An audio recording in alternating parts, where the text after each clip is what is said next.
Hello, Spring Forward, and happy Wednesday. This past Monday night at the board meeting, Dr. Kelly Murray, who is our Director of Curriculum and Instruction, shared plans for the Summer RAMS program. This new summer program will provide instructional interventions for students in grades kindergarten through 8th grade who may have experienced learning loss or learning gaps due to the educational disruptions because of the pandemic. The program will consist of 3 sessions that include a 2-week program for both math and English language arts, or ELA. And this is no cost to families.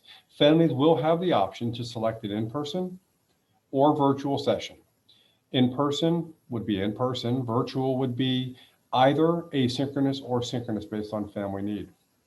In addition to the in-person and virtual options, all students in grades kindergarten through 8th grade will have access to a personalized learning plan that includes both instruction and practice on reading and math skills. More information will continue to be sent in future weekly updates. The Summer RAMS program will replace Cool School, which will not run this summer.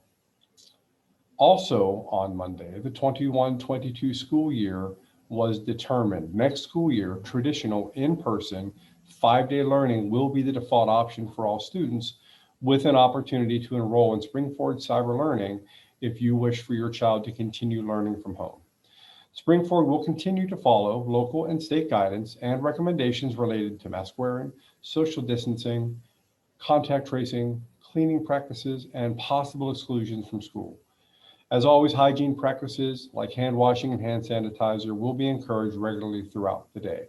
And as updates change, we will continue to update our community. Those who are ready to enroll in Spring Forward Cyber Learning for the 2021-22 school year can click on the link that'll be provided in the update.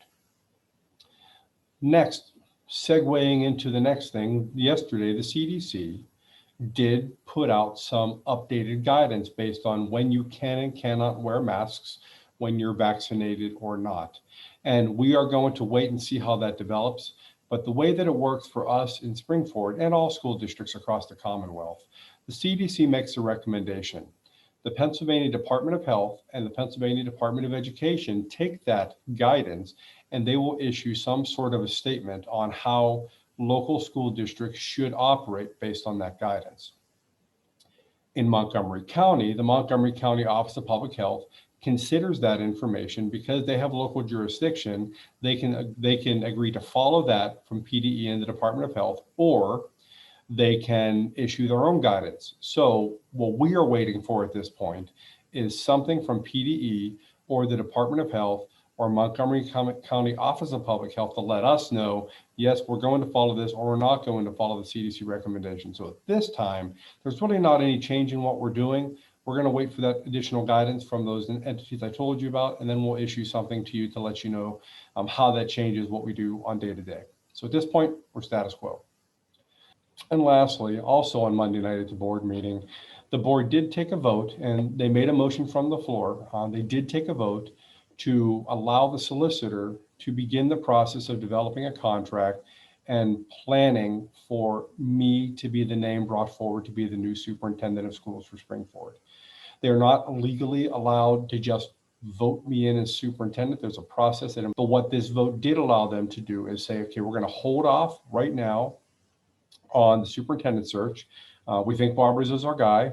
We're going to let our school solicitor, Mark Fitzgerald, begin to develop a contract, and then we'll kind of enter into this negotiations period to see if we can come to an agreement. And at that point, in a vote at a meeting, and the board will then decide whether or not they're going to want to name me as the superintendent of schools. So we're not there just yet. There's a process we need to go through. And really Monday night's vote was just about giving the solicitor the authorization to start that process. I'm very excited about what this could mean for Spring Forward, what this could mean for me and my family. Yes, it was a surprise to you. It was a surprise to me as well. For me, a pleasant one, and I look forward to continuing to work with you and the rest of the school community in whatever capacity that ends up being. That's all we have for this week. Thanks so much for tuning in. Have a fantastic day, and I look forward to seeing you again next week.